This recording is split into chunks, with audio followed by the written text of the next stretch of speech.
नमस्कार प्यारे विद्यार्थियों, आराधना डिग्री कॉलेज के ऑनलाइन प्लेटफॉर्म पर आपका स्वागत और अभिनंदन। आज की जो ये क्लास है अपने बीए सेकंड सेम हिंदी साहित्य की जो बुक है मध्यकालीन कविता का पाठ, उससे संबंधित ये क्लास रहेगी। और परीक्षा को मद्देनज़र रखते हुए आज हम इस क्लास में जो अध्ययन करेंगे वो अध्ययन करेंगे इस पुस्तक से रिलेटिव महत्वपूर्ण प्रश्नों के बारे में। तो सबसे पहले अपन अध्ययन करेंगे वही भाग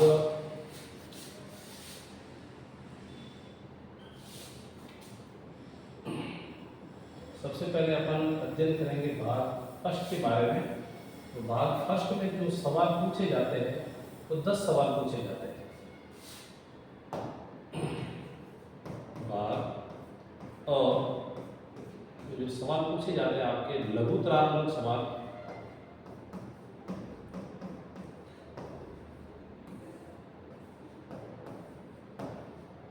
वो पूछे जाते हैं 10 और इनका जो मार्जिन बैठेगा अंक का वो होगा 20, यानी प्रत्येक सवाल होगा वो 2 नंबर का होगा। तो इन्हीं लघुतरात्मक सवालों को आज हम यहाँ पे अध्ययन करेंगे। सबसे पहले जो प्रश्न दिया हुआ है अपने जो पहली यूनिट है कबीर करके, इकाई पहली है मध्यकालीन कविता के पाठ में, तो उससे संबंधित प्रश्न है कि कबीर का जीवन परिचय लिखिए। पहला प्रश्न है कबीर का जीवन परिचय लिखिए। हालांकि अपन ने सबने पढ़ा हुआ है कबीर का जीवन परिचय, एक बार अपन यहाँ अध्ययन कर रहे हैं शुरुआत से वापिस। जैसा कि यहाँ पे आप देख रहे हो इस पीपीटी पे, तो संत कबीरदास का जन्म सन 1398 ईस्वी काशी वाराणसी में हुआ था। यानी इनका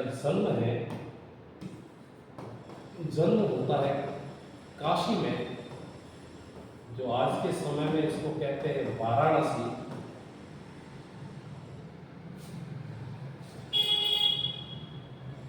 आज के समय में इसको कहते हैं वाराणसी। और जन्म जो समय है वो है 1398 ईस्वी। अगर विक्रम संवत की बात करें तो ये हो जाएगा 1455 विक्रम संवत। आगे इनका लालन पालन नीरू और नीमा नामक जुला दंपति ने किया था। इनका जो पालन पोषण है, इनको जन्म देने वाली विधवा ब्राह्मण स्त्री थी, जिन्होंने लोक लज्जा के कारण इसको एक तालाब में बहा दिया था। और उसी तालाब में नीरू और नीमा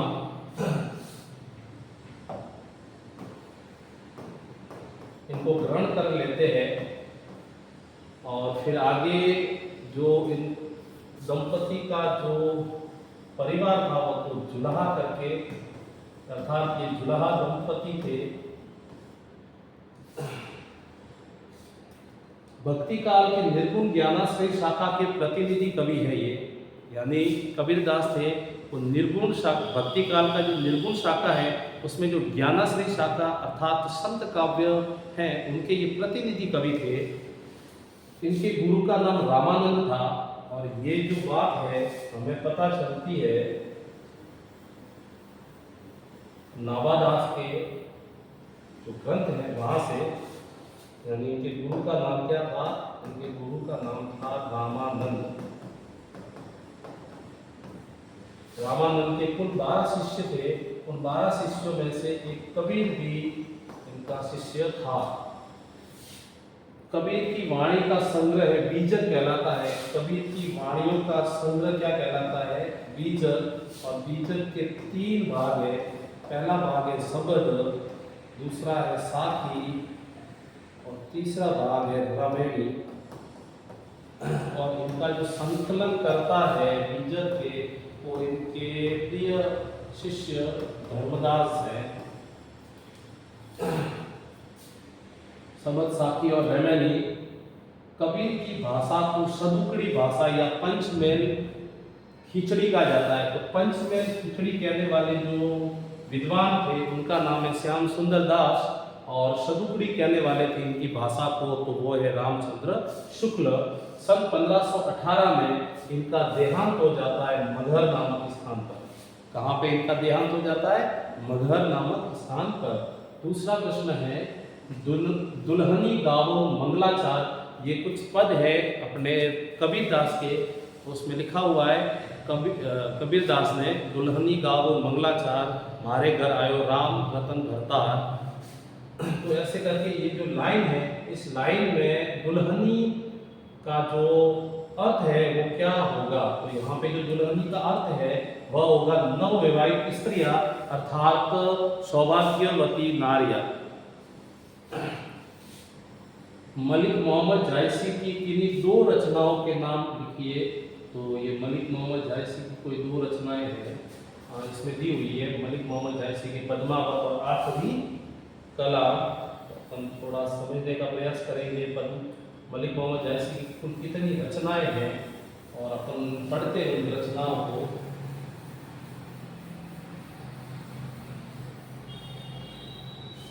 तो मलिक मोहम्मद जायसी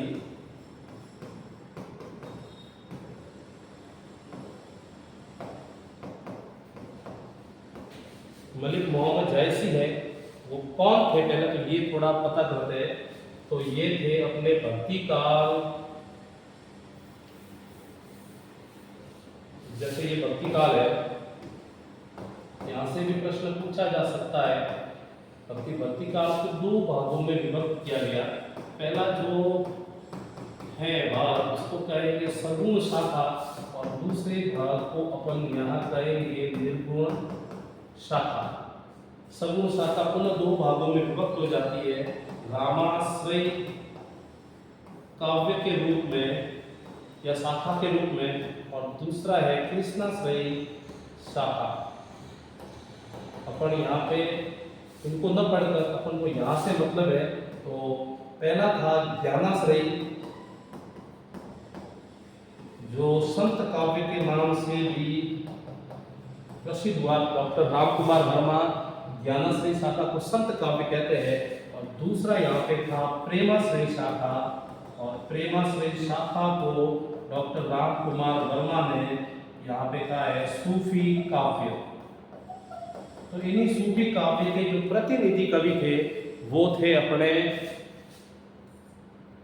इन्हीं सूफी काव्य के जो प्रतिनिधि कवि थे वो अपने थे मलिक मोहम्मद जायसी। तो ये मलिक मोहम्मद जायसी है, वही है जो सूफी काव्य के प्रतिनिधि कवि। चलो मलिक मोहम्मद जायसी के बारे में थोड़ा कुछ अध्ययन करते हैं। मलिक मोहम्मद जायसी ने सूफी काव्य को इतनी बुलंदी पे लेके गए जो आज हम पढ़ रहे हैं, और इनको सूफी काव्य या प्रेमाश्रय शाखा का प्रतिनिधि कवि के रूप में मानते भी हैं। इन्होंने जो पुस्तकों की रचना की थी, सबसे इनकी फेमस एक पुस्तक हुई है जो नाम है उसका पद्मावत।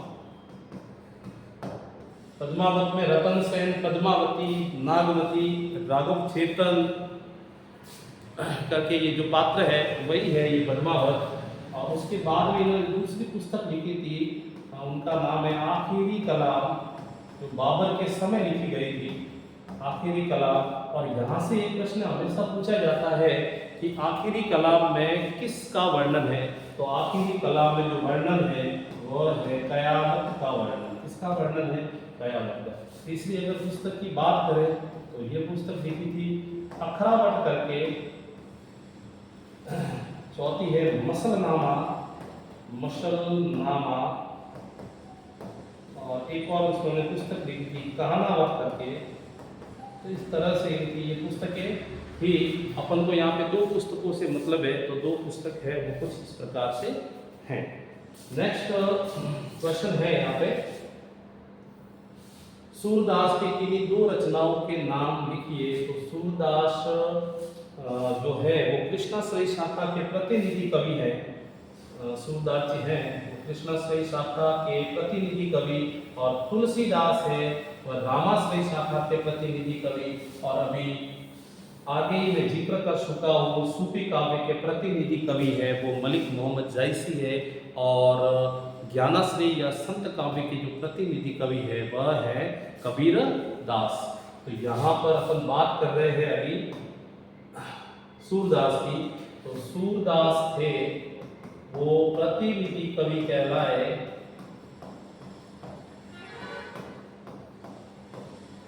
कृष्णाश्रयी शाखा के।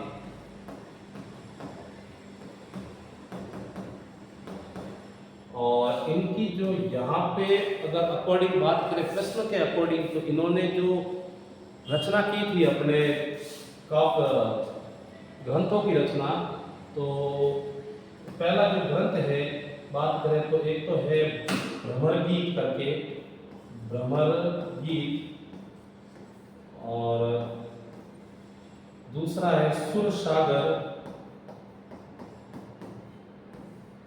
तीसरी अगर बात करें रचना की तो वो रचना है साहित्य लहरी।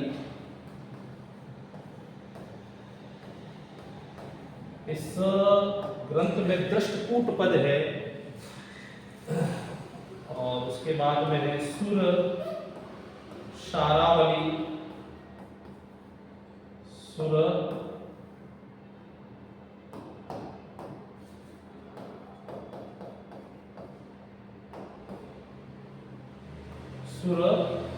सारावली।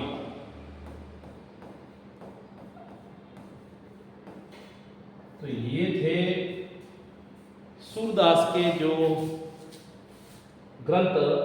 नेक्स्ट प्रश्न अपने यहां दिया हुआ है। नेक्स्ट प्रश्न है तुलसीदास के काव्य की भाषा लिखते हुए उनकी दो रचनाओं का नाम लिखिए। तो मैं एक आपको चार्ट के माध्यम से बता देता हूँ कि इन्होंने किस प्रकार क्या लिखा था।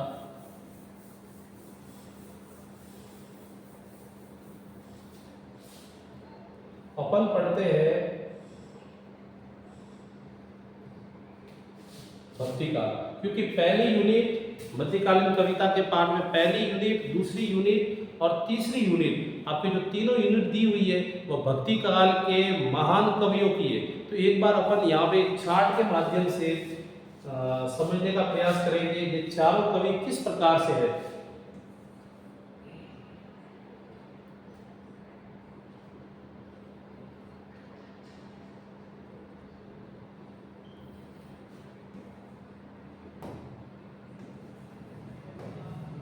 ये भक्ति काल को पूरा मैं दो भागों में वापस पार देता हूं यहाँ पे।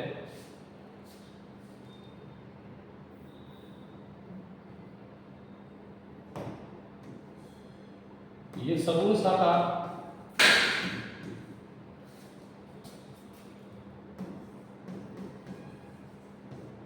और ये है निर्गुण शाखा।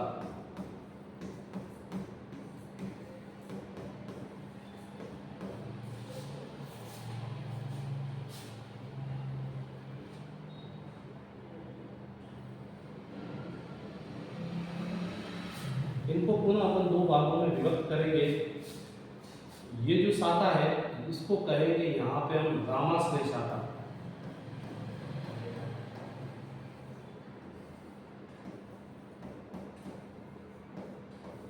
और ये है कृष्णाश्रय शाखा।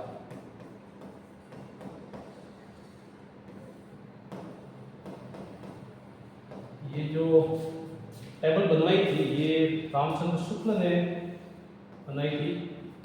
इसके बाद में ये है पहली शाखा अपन बात करेंगे ज्ञानाश्रय की।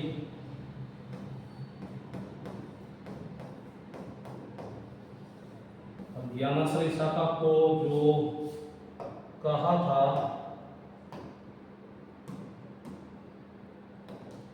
ज्ञानाश्रय शाखा को जो कहा था इन्होंने राम कुमार वर्मा ने, वो कहा था संत काव्य। और इसी तरह से जो दूसरी शाखा थी उसका नाम है प्रेमाश्रय शाखा, और इनको राम कुमार वर्मा कहते हैं। सूफी काफिर, क्या कहते हैं, सूफी काफिर।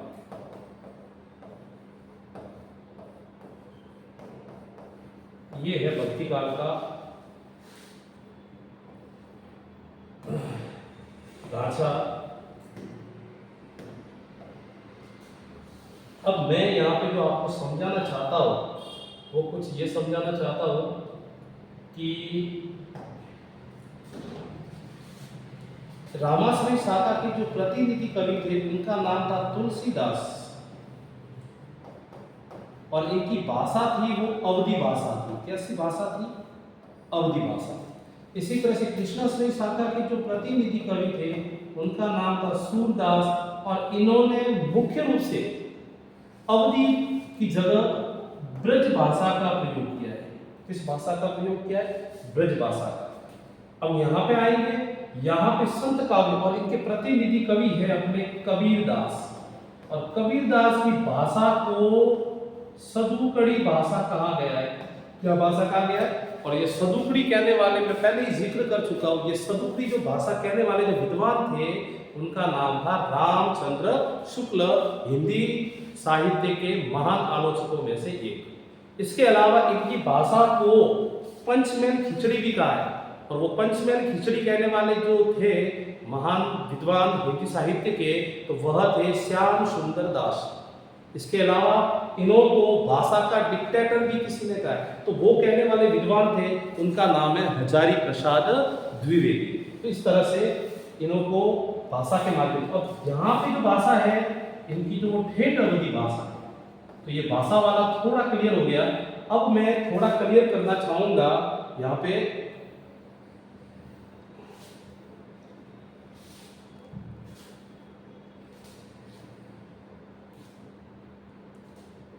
तुलसीदास की रचनाओं को। तो तुलसीदास की जो रचना है वो कुछ इस प्रकार से है। पहली रचना तुलसीदास की,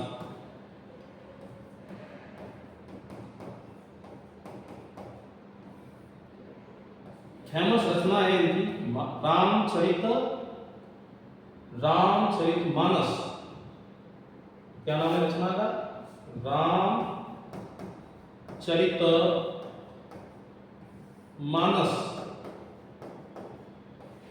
इन रचना को तुलसी ने 7 कांडों में विभक्त करके बनाया है।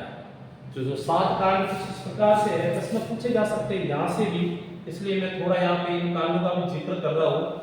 इनको अगर याद रखना है आपको तो छोटा सा ट्रिक है।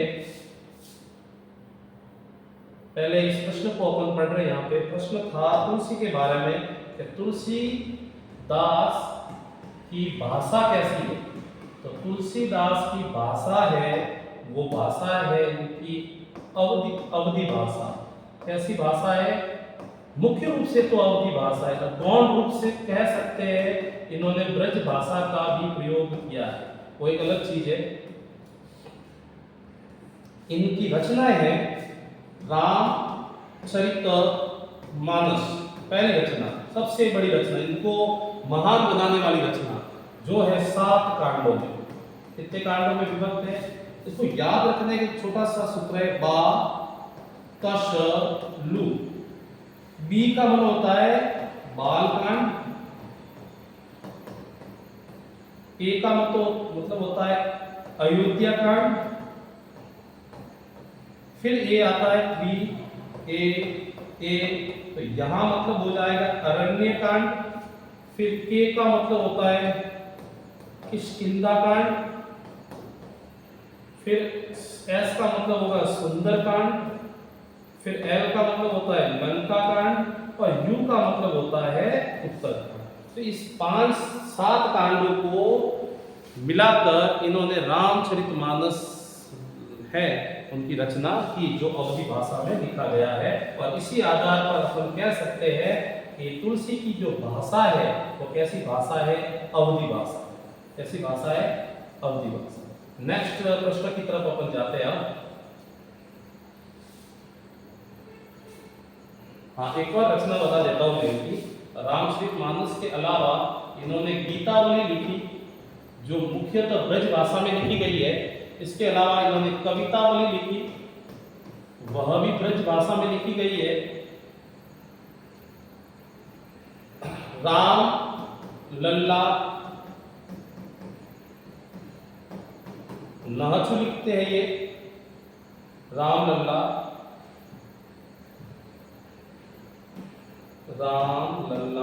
नहचु।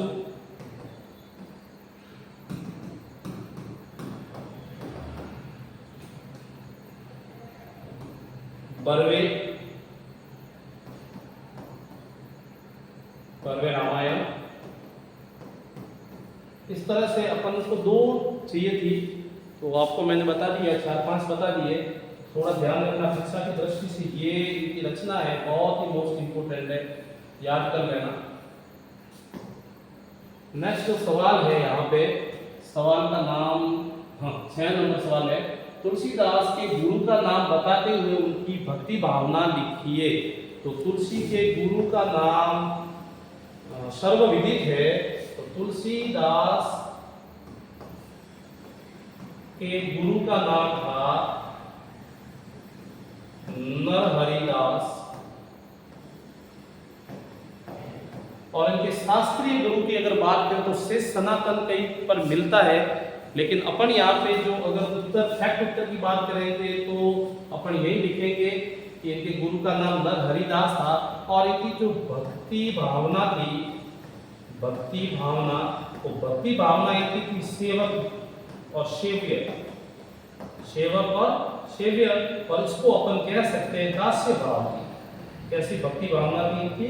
दास्य भाव की इनकी भक्ति भावना थी। नेक्स्ट सवाल है, बिहारी द्वारा रचित बिहारी सतसई में किन किन भावों का त्रिवेणी संगम मिलता है? बिल्कुल, बिहारी जिन्होंने बिहारी सतसई लिखी है, रीति काल के रीति सिद्ध कवि जिन्होंने बिहारी सतसई लिखकर मिर्जा राजा जयसिंह के आश्रय में रहकर और उनसे खुश होकर उनको काली घाटी का कोई पहाड़ी भी दान में दे दी थी। तो इतने महान थे बिहारी जी, और इन्होंने जो बिहारी सतसई लिखी उसमें कुल दोहे हैं, वो 713 दोहे हैं। कई इनको इनकी संख्या है वो अलग भी मिलती है।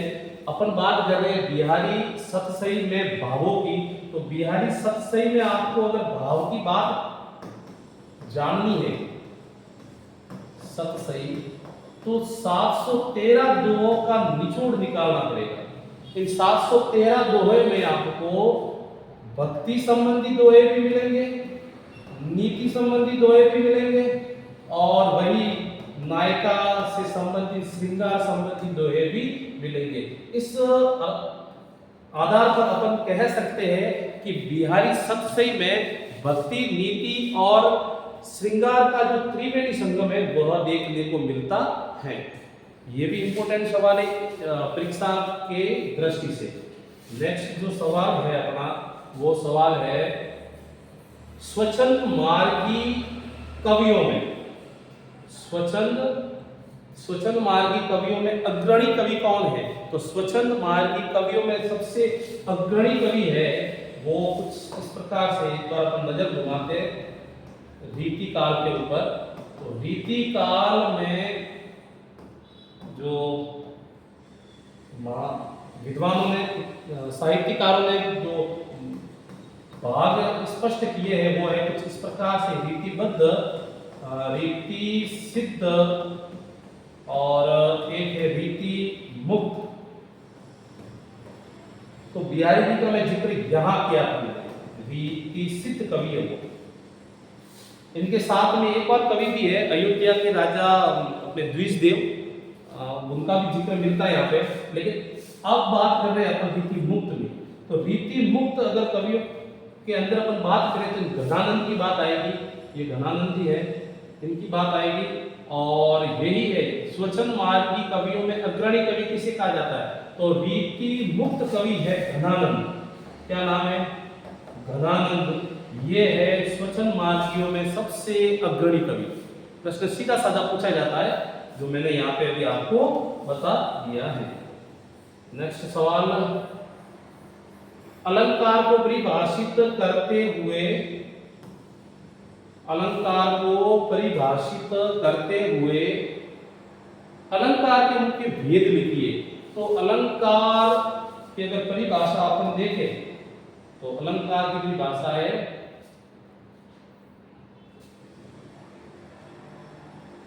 काव्य की सुंदरता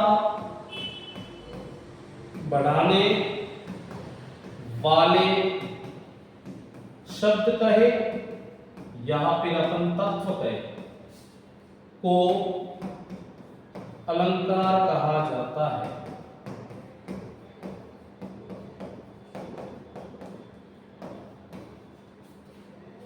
अलंकार का मतलब होता है आभूषण। अलंकार मतलब होता है आभूषण, अलंकृत करने वाला अलंकार कहा जाता है। जिस प्रकार आभूषण के माध्यम से एक स्त्री की सुंदरता बढ़ती है, उसी तरह अलंकारों के माध्यम से काव्य की सुंदरता में बहुत वृद्धि हो जाती है। और यही अलंकार मुख्य रूप से अगर बात करें तो है दो शब्द अलंकार,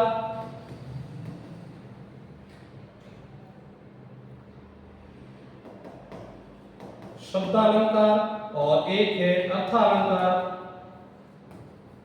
कुछ विद्वान इनका तीसरा रूप भी मानते हैं उभयालंकार भी, लेकिन हमें यहाँ पे दो रूप मान के ही चलना है। नेक्स्ट जो क्वेश्चन है वो क्वेश्चन इस प्रकार से है, दोहा और सौरठा में क्या अंतर है? बिल्कुल, दोहा और सौरठा दोनों ही अर्ध समांतरिक संध है, लेकिन दोहा है वो सौरठे का उल्टा है, ये सबको पता है। थोड़ा कुछ समझ लें यहाँ पे, दोहा और सौरठा ये छंद है, दोनों छंद है। और छंद भी कैसे है? ये सौरठा और दोहा दोनों छंद हैं, वो है अर्ध सम मात्री। दोनों की क्या विशेषता है? सौरठा में जो है मात्राएं होती है वो इस प्रकार से रहती है, अर्थात सम है वो तो 13 रहेगी और विषम है वो 11 रहेगी। इसका उल्टा 13 इधर जाएगी, 11 इधर, 13 11 इधर।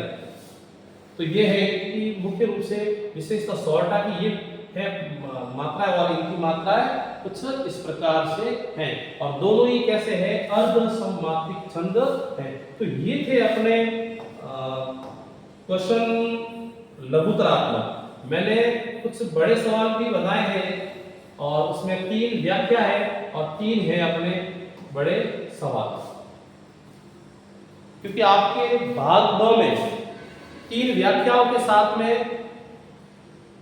3 होंगे निबंधात्मक प्रश्न, और चौथा जो प्रश्न बनेगा वह दोहा और सौरठा संबंधी प्रश्न होगा। तो अपन अभी शुरुआत कर रहे हैं दूसरे सवाल से। पहला सवाल वो था जिसमें 10 लघुतरात्मक सवाल थे, और अभी जो दूसरा है वो सवाल कुछ इस प्रकार है। प्रश्न व्याख्या कीजिए। एक दिया हुआ है, सतगुरु की महिमा अनंत, अनंत किया उपकार, लोचन अनंत उगाड़िया, अनंत दिखावनहार। जैसा कि आप जानते हो, मैंने प्रश्न व्याख्या इसमें दे रखी है।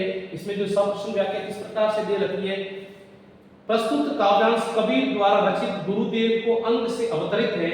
इस अंग के अंतर्गत संकलित साखियों में कबीर ने गुरु की वंदना में गुरु के महत्व को स्वीकार किया है। क्या महत्व को स्वीकार किया है? कि सतगुरु की महिमा अनंत, अर्थात सतगुरु है, सच्चा गुरु, सत्य यानी सच्चा, तो सच्चा गुरु है।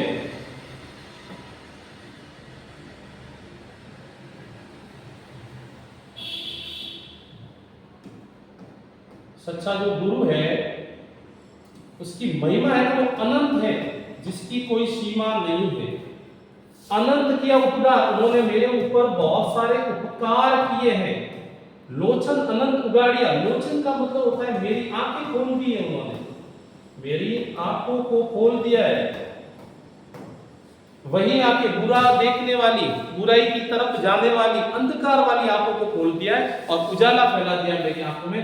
अनंत दिखावनहार, मुझे उन्होंने सच्चा मार्ग दिखा दिया है। मुझे उन्होंने उजाले, अंधेरे से उजाले की तरफ जो रास्ता बताया है, मैं उनकी वजह से उनका बहुत ही शुक्रगुजार हूं। तो आप इस पूरे पीडीएफ को देख सकते हो यहाँ पे अच्छे से, जो उसका सप्रश्न व्याख्या मैंने डाला है।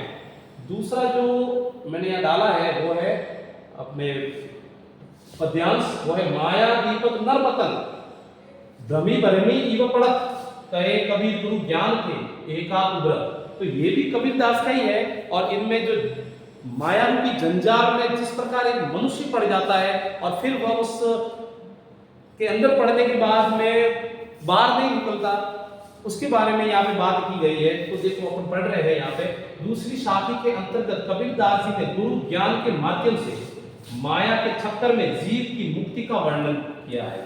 वे कह रहे हैं कि माया रूपी दीपक, ये माया रूपी दीपक, यहाँ पे रूपक अलंकार है, और माया को दीपक के समान माना मनुष्य को पतंग, जिस प्रकार एक अपन अपने घर पे दीपक होता है उसके चारों तरफ वो पतंगा घूमता रहता है और उसी में नष्ट हो जाता है, उसी तरह से एक इंसान भी माया के चक्कर में जाकर अपनी जिंदगी को खर्च कर लेता है और अपनी जिंदगी को वहीं पे तबाह कर देता है। तो ये कुछ कबीर दास की जो वाणी है यहाँ पे बारे में बात की। इसके अलावा अपन ने यहाँ पे अथवा में एक सवाल उठाया है, भाषा वाणी के डिक्टेटर थे कबीर दास जी।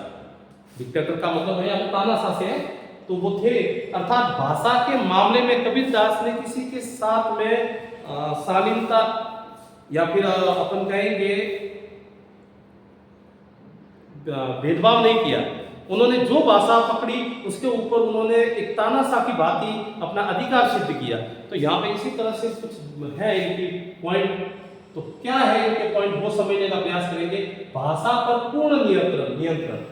पहले अगर बात करें कबीर दास की भाषा के नियंत्रण की, तो उन्होंने कबीर ने अपनी भाषा के ऊपर पूरा नियंत्रण रखा था। किस प्रकार? भाषा पर पूर्ण नियंत्रण। कबीर ने भाषा को अपने अनुसार डाला, न कि खुद भाषा के अनुसार वो ढले। भाषा को कबीर ने अपने अनुसार डाला, न कि कबीर भाषा के अनुसार ढले। आचार्य द्विवेदी ने शब्दों में भाषा कबीर के सामने लाचार सी नजर आती है, उसमें मानो ऐसी शक्ति है कि शक्ति ही नहीं है कि दुर्धर्ष पकड़ के गदगद भावों का रूप दे सके। कबीर ने कहा है उसे उसी रूप में भाषा से कहलवा लिया बन गया तो सीधे सीधे, नहीं तो दरेरा देकर दरेरा देना है धक्का मारना छोड़ दिया। सदुकड़ी भाषा ये भी है। कबीर कोई पारंपरिक विद्वान या व्याकरण के पंडित नहीं थे। आपको पता है ये कबीर थे, वो निरक्षर थे। उन्होंने अपने वाणियों में बोला कबीर मशीसुओ नी कलम गई ना हाथ। तो इस माध्यम से अपन कह सकते हैं कि कबीर दास जी तो बड़े कोई व्याकरण वाले नहीं थे, तो पंडित नहीं थे। उन्होंने घूम घूम कर लोक अनुभव प्राप्त किया, इसलिए उनकी भाषा में अवधी, भोजपुरी, ब्रज, राजस्थानी, पंजाबी, अरबी, फारसी शब्दों का अद्भुत मिश्रण मिलता है। अर्थात कहने का मतलब था कबीर के पास में भाषा का शास्त्रीय ज्ञान नहीं था।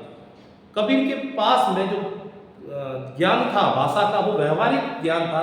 कभी इस प्रदेश से उस प्रदेश गए तो वहाँ की भाषा सीखी, उधर से गुजरात में गए तो गुजरात की भाषा सीखी, इधर उधर जब वो गए तो उन्होंने भाषा को एक व्यवहार के रूप में अंदर डाला और उन व्यवहार के रूप में अंदर डालते हुए ही उन्होंने अपने पदों और शब्दों की रचना की।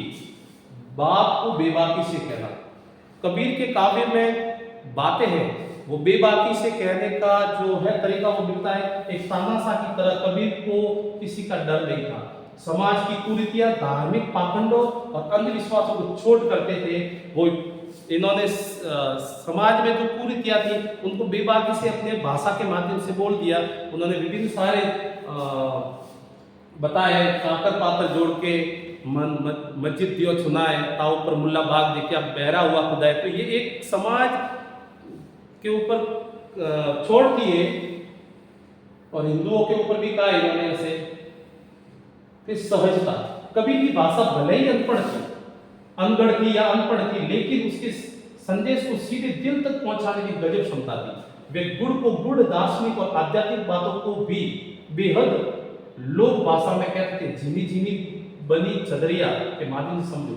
मेरे कहने का तात्पर्य यह है कि कबीर जो एक कलिष्ठ से कलिष्ठ जो शब्द थे उनको भी आसानी से पाठक के सामने रखकर खड़े कर दिए, और ऐसा नहीं लगता था कि कबीर की जो भाषा है वास्तव में इतनी कलिष्ठ भाषा है। पढ़ने के बाद में हमें पता चलता है कि साधारण सी भाषा है कबीर की। तो ये था भाषा के मामले में कबीर का मत, और कबीर की जो वाणी थी वो कुछ इस प्रकार से थी कि लोगों के दिल को छू लेती थी वह वाणी।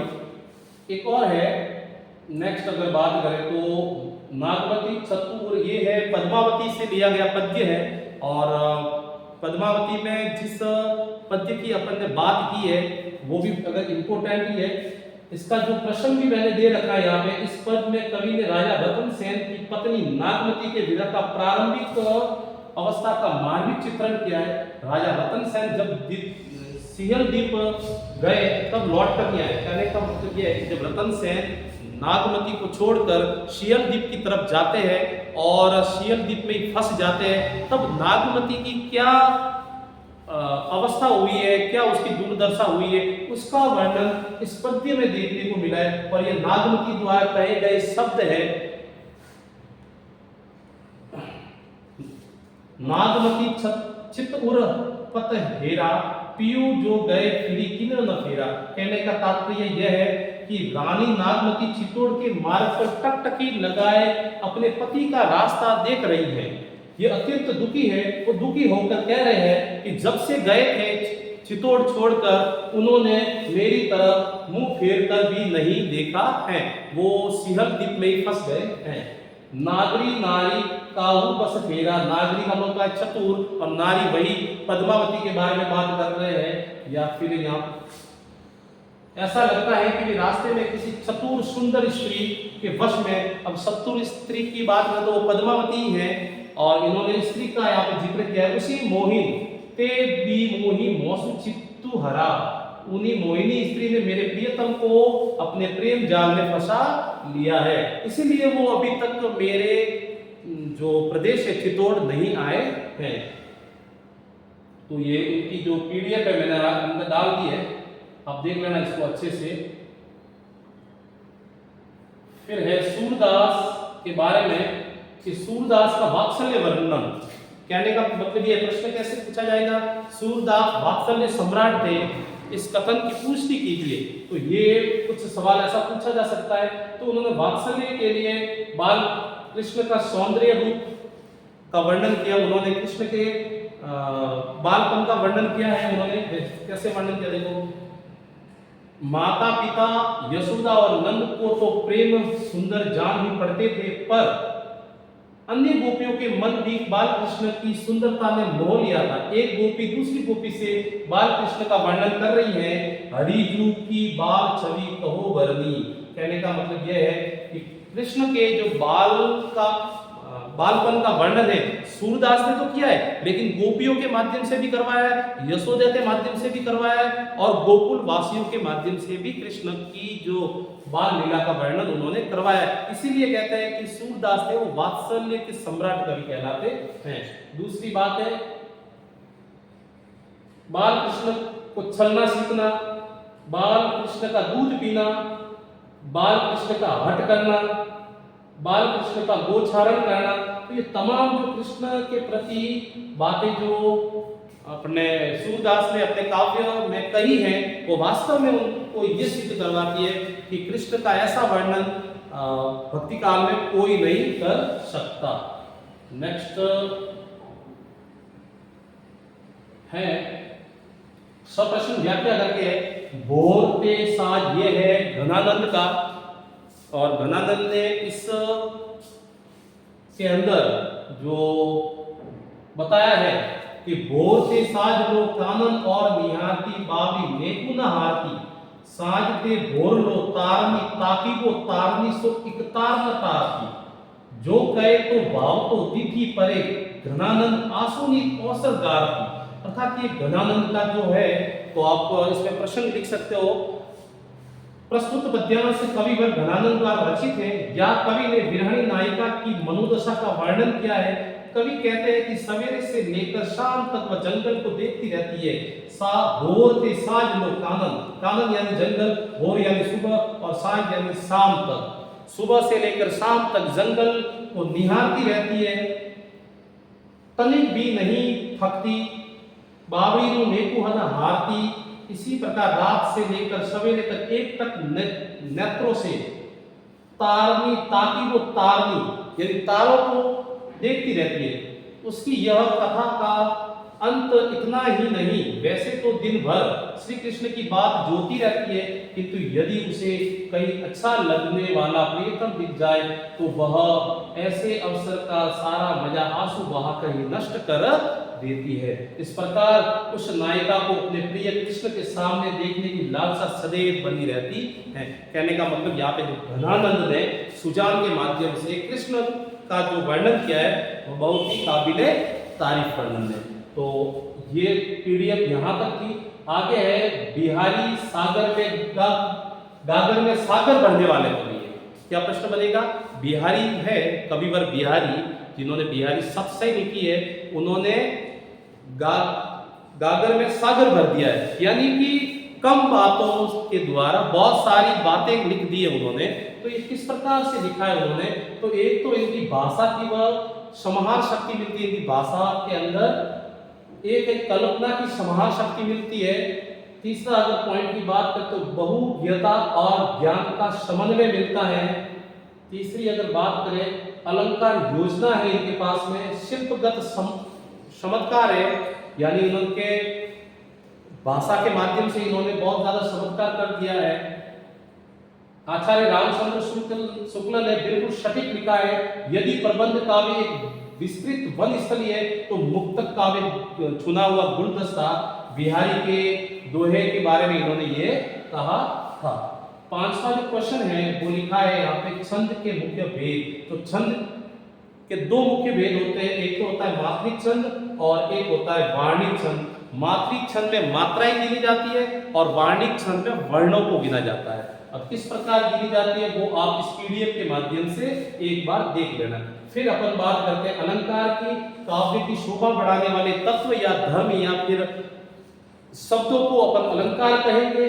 और अलंकार के मैंने पहले ही बता दिया था, दो भेद होते हैं मुख्यतः, शब्द अलंकार और अर्था अलंकार। तीसरी बात अगर इसके बाद में अथवा प्रश्न की बात करें तो यहाँ पे एक प्रश्न पूछा गया है, निम्न पर टिप्पणी कीजिए। तो पहला जो प्रश्न है इंद्रवज्जा। तो इंद्रवज्जा में एक सममात्रिक छंद है। ये कैसा छंद है? सममात्रिक छंद है, 11 वर्ण होते हैं इसमें। इसमें पीछे होता है तगड़ तगड़ और जगन के बाद में दो गुरु। तगड़ तगड़ जगड़ के बाद में दो गुरु होते हैं इसमें। इंद्रवज्जा, इंद्रवज्जा यानी तगड़ तगड़ तगड़ तगड़ जगड़ के बाद में दो गुरु। जब ये आपको कहीं में मिले, यानी ताराज ज बाम और उसके बाद में दो गुरु। अगर और मैं बात करूं तो दो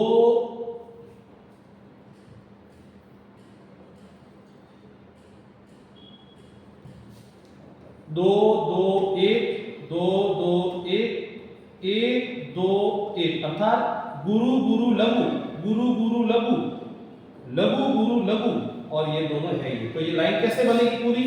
ऐसे।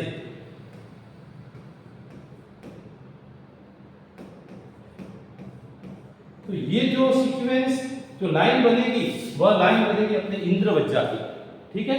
इसी तरह से उपेंद्रवज्जा, इसका एक उदाहरण है, जागो उठो भारतवासियों, आलस्य त्यागो अब वीर बनो। तो इसमें जो लाइनें हैं वो तगड़ तगड़ जगड़ और दो ग्रुप के अनुसार है। इसके बाद में उपेंद्रवज्जा, इसमें क्या है? इसमें है उपेंद्रवज्जा में, दोनों को अपन यहां से थोड़ा पढ़ते हैं अच्छे से। पहले है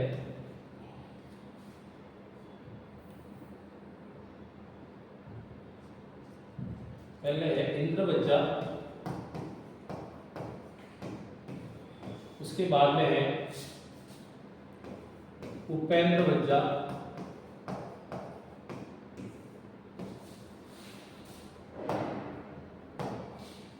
इसमें क्या होता है,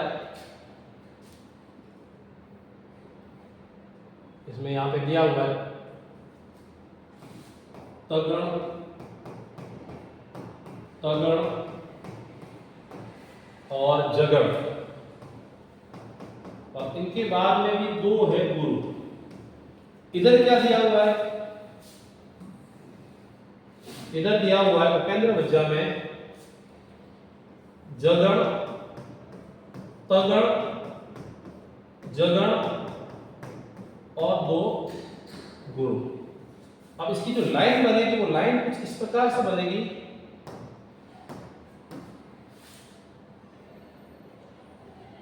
ताराज, ताराज, जबान और दो गुरु। यहां पे क्या होगा, जबान, ताराज, जबान और दो गुरु। तो इस तरह से इनकी लाइन बनेगी। अब इसके अंदर अपन डालेंगे मात्राएं कि किस प्रकार से इसकी मात्रा बैठेगी। तो मात्रा बैठेगी इस प्रकार से, पहली मात्रा ये एक पंक्ति होगी पूरी, ये वाली,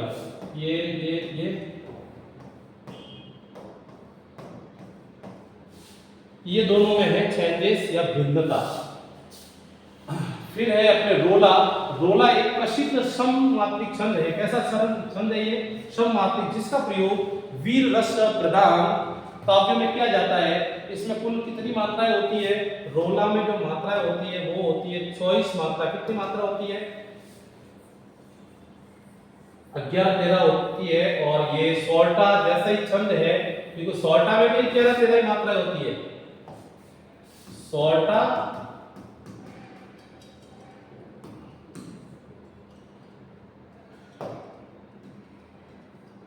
सोल्टा और रोला दोनों के अंदर जो होती है वो 11-13 मात्राएं होती है। लेकिन वो यहां पे ये सोल्टा है अर्ध सममात्रिक था, अर्ध सममात्रिक, लेकिन ये है रोला, ये सममात्रिक छंद है। कैसा छंद है ये, सममात्रिक छंद है। इसके अंत में, रोला के अंत में दो गुरु आ जाते हैं। जैसे देखो यहाँ पे 1 2 3 4 5 6 7 8, 1 2 3 4 5 6 7 8 9 10 11। ये 11 पहले है, अब 13 होगी। 1 2 3 4 5 6 7 8 9 10 11। तो ये कितनी हुई, 11। और पीछे क्या है, दो गुरु। तो ये उठो उठो है वीर, आज तुम निंद्रा त्यागो, करो महासंग्राम नहीं तुम रण में भागो। चौपाई है इसके बाद में। चौपाई को अगर याद रखना है तो आप तुलसी के जो काव्य है रामचरितमानस को याद कर सकते हो आप। तो रामचरितमानस में जितनी सारी जो पंक्तियां दी हुई है या फिर अपने लिखी हुई है वो उसमें लिखी हुई। और चौपाई में टोटली जो होते हैं चरण होते हैं, वो 4 चरण होते हैं और प्रत्येक में 16 मात्राएं होती है और अंत में 2 गुरु होते हैं। तो इस प्रकार से ये पूरा था आपके, ये पेपर था। और इस पूरे पेपर को मैं आपके